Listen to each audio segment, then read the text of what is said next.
Hello friends, ओम श्री गणेशाय नमः। ओम नमः शिवाय। आप सभी का स्वागत है आपके अपने यूट्यूब चैनल पर। फ्रेंड्स, आज हम आपको इस वीडियो में बताने जा रहे हैं हरतालिका तीज का शुभ मुहूर्त, पूजा विधि, महत्व और हरतालिका तीज के दिन दाम्पत्य सुख और विवाह में आ रही अड़चनों को दूर करने के उपाय और हरतालिका तीज की व्रत कथा के बारे में। फ्रेंड्स, वीडियो शुरू करने से पहले आपसे रिक्वेस्ट है, अगर आप हमारी चैनल पर नए हैं और आपने अभी तक चैनल को सब्सक्राइब नहीं किया है तो प्लीज़ सब्सक्राइब कीजिएगा चैनल को, साथ ही प्रेस कीजिएगा बेल आइकन को, जिससे नए वीडियो से रिलेटेड नोटिफिकेशन आपको तुरंत प्राप्त हो सके। और वीडियो पसंद आने पर वीडियो को लाइक और शेयर जरूर कीजिएगा ताकि सभी भक्तों को इस वीडियो का लाभ प्राप्त हो सके। और कमेंट बॉक्स में ओम नमः शिवाय जरूर लिखिएगा। भाद्रपद मास की शुक्ल पक्ष की तृतीय तिथि को हरतालिका तीज का व्रत किया जाता है। हरतालिका तीज का व्रत कठिन व्रतों में से एक माना गया है। हरतालिका तीज का व्रत भगवान शिव और माता पार्वती को समर्पित है। यह व्रत सुहागिन महिलाएं अपने पति की लंबी आयु के लिए रखती है। वहीं अविवाहित कन्याएं मनचाहा वर पाने के लिए यह व्रत रखती है। मान्यता है कि इस व्रत को जो भी कोई पूरे विधि विधान के साथ करते हैं उसके जीवन के सभी दुख दूर हो जाते हैं। हरतालिका तीज के व्रत को लेकर मान्यता है कि इस दिन व्रत रखने से वैवाहिक जीवन में सुख और संतान की प्राप्ति होती है। धार्मिक ग्रंथों के अनुसार हरतालिका तीज का पर्व त्रेता युग से मनाया जा रहा है। इस दिन जो महिलाएं निर्जला व्रत रखती हैं उनकी सभी मनोकामनाएं पूर्ण होती हैं। पुराणों में वर्णन है कि हरतालिका तीज के दिन ही पार्वती माता की तपस्या से प्रसन्न होकर भगवान शिव ने उन्हें अपनी पत्नी के रूप में स्वीकार किया था। फ्रेंड्स, अब आइए जानते हैं हरतालिका तीज की संपूर्ण पूजा विधि के बारे में। हरतालिका तीज पर बालू रेत से भगवान गणेश, भगवान शिव और माता पार्वती जी की प्रतिमा बनाई जाती है। इसलिए पहले आप बालू रेत से इन तीनों की प्रतिमा बनाएं। प्रतिमा बनाने के बाद भगवान गणेश, भगवान शिव और माता पार्वती को एक चौकी पर स्थापित कर लें। इसके बाद उस चौकी पर एक चावलों से अष्टदल कमल बनाएं और उस पर कलश की स्थापना करें। कलश की स्थापना से पहले उसमें जल, अक्षत, सुपारी और सिक्के डालें और उस पर आम के पत्ते रखकर नारियल भी रखें। इसके बाद चौकी पर पान के पत्ते रखकर उस पर अक्षत रखें। इसके बाद भगवान गणेश, भगवान शिव और माता पार्वती को स्नान करवाएं। सभी भगवानों को स्नान कराने के बाद उनके आगे घी का दीपक और धूप जलाएं। इसके बाद भगवान गणेश और माता पार्वती को कुमकुम का तिलक लगाएं और भगवान शिव जी को चंदन का तिलक लगाएं।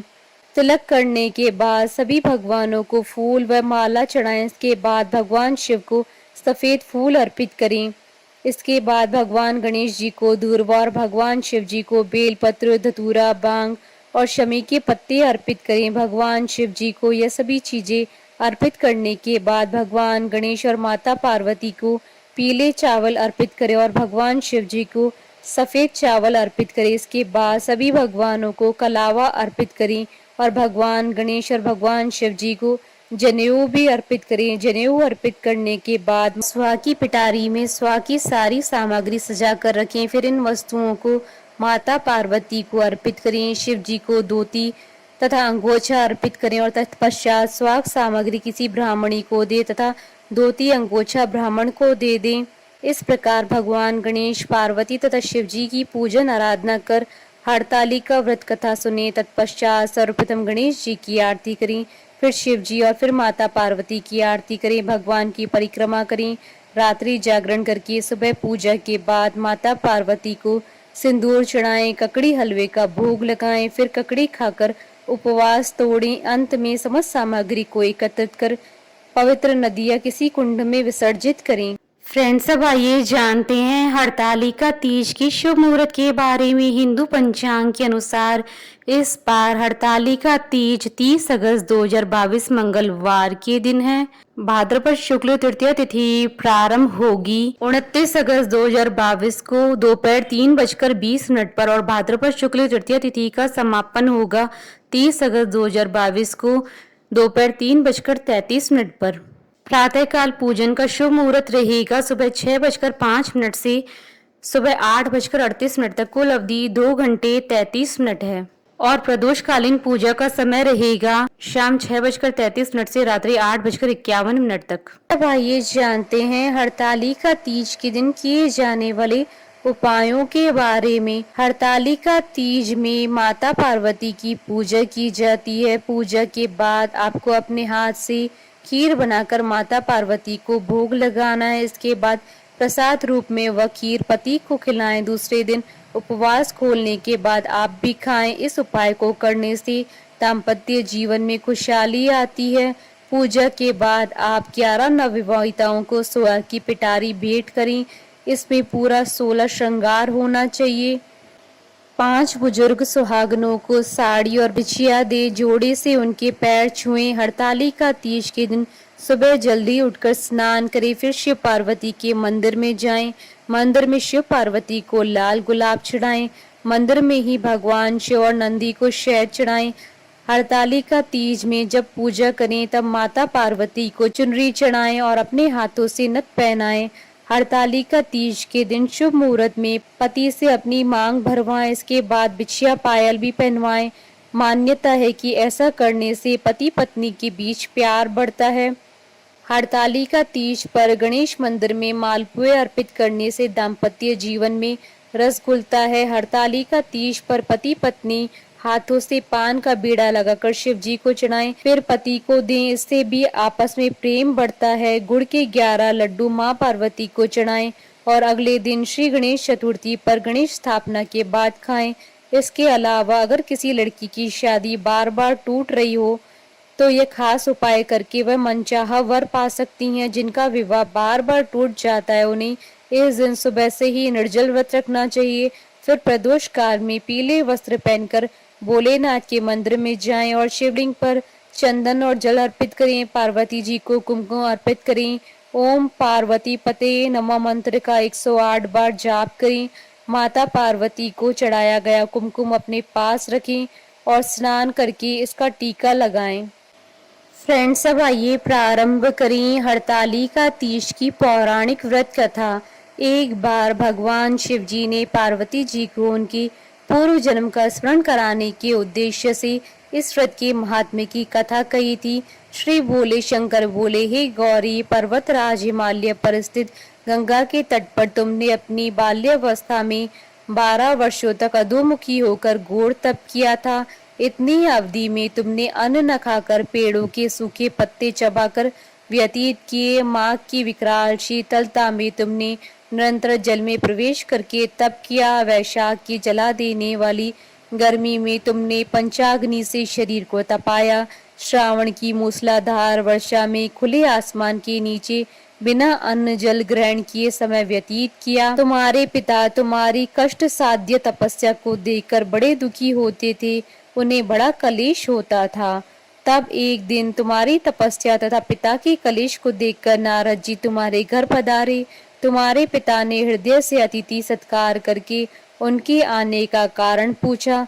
नारद जी ने कहा, गिरिराज, मैं भगवान विष्णु के भेजने पर यहाँ उपस्थित हुआ हूँ। आपकी कन्या ने बड़ा कठोर तप किया है। इससे प्रसन्न होकर वे आपकी सुपुत्री से विवाह करना चाहते हैं। संदर्भ में आपकी राय जानना चाहता हूँ।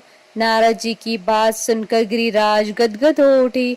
उनके तो जैसे सारे कलेश दूर हो गए। प्रसन्नचित होकर वे बोले, श्रीमान, यदि स्वयं विष्णु मेरी कन्या का वरण करना चाहते हैं तो भला मुझे क्या आपत्ति हो सकती है। वे तो साक्षात ब्रह्म है। हे महर्षि, यह तो हर पिता की इच्छा होती है कि उसकी पुत्री सुख संपदा से युक्त पति के घर की लक्ष्मी बने।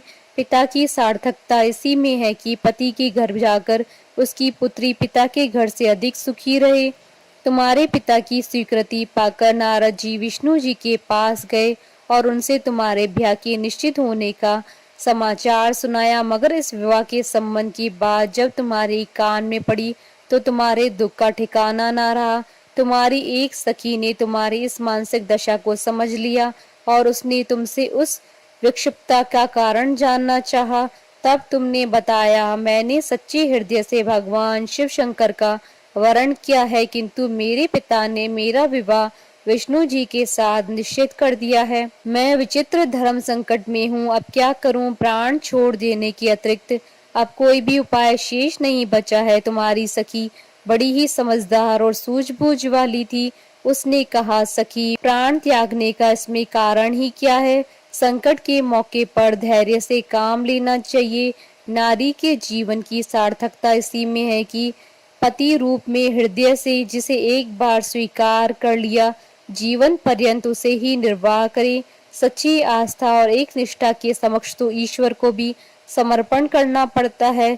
मैं तुम्हें घनघोर जंगल में ले चलती हूँ, जो साधना स्थली भी हो, और जहाँ तुम्हारे पिता तुम्हें खोज भी ना पाए, वहां तुम साधना में लीन हो जाना। मुझे विश्वास है कि ईश्वर अवश्य ही तुम्हारी सहायता करेंगे।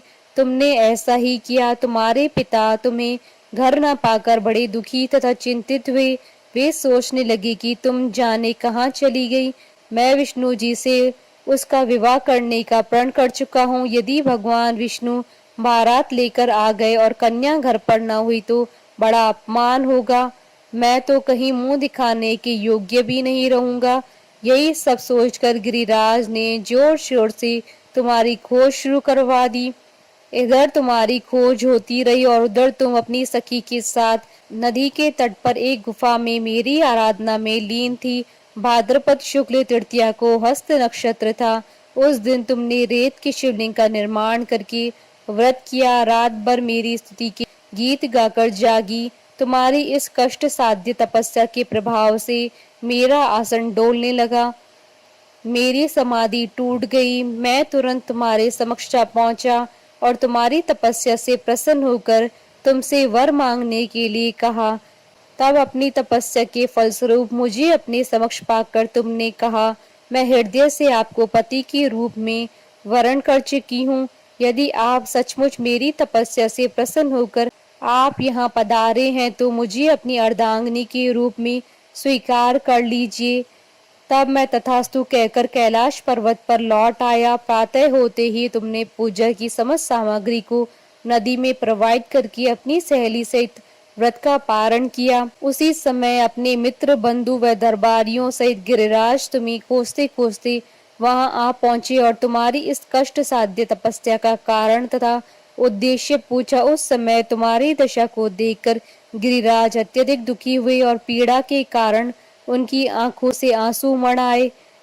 तुमने उनके आंसू पोंछते हुए विनम्र स्वर में कहा, पिताजी, मैंने अपने जीवन का अधिकांश समय कठोर तपस्या में बिताया है। मेरी इस तपस्या का उद्देश्य केवल यही था कि महादेव को पति के रूप में पाना चाहती थी। आज मैं अपनी तपस्या की कसौटी पर खरी उतर चुकी हूँ। आप क्योंकि विष्णु जी के साथ मेरा विवाह करने का निर्णय ले चुके थे, इसलिए मैं अपने आराध्य की खोज में घर छोड़कर चली आई।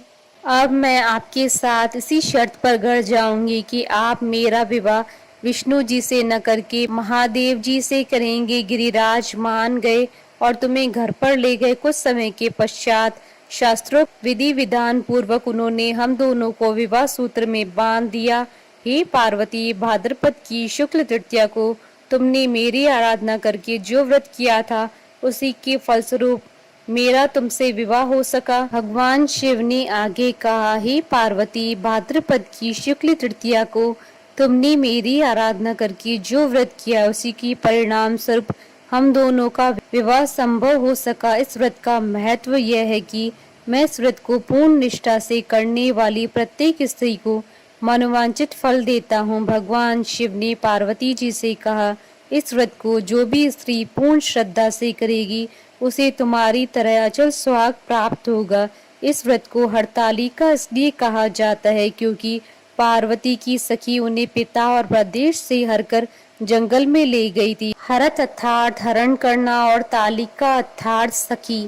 बोलिए भगवान शंकर माता पार्वती जी की जय। हमारे साथ इस वीडियो में अंत तक बने रहने के लिए आपका धन्यवाद। ओम श्री गणेशाय नमः। ओम नमः शिवाय।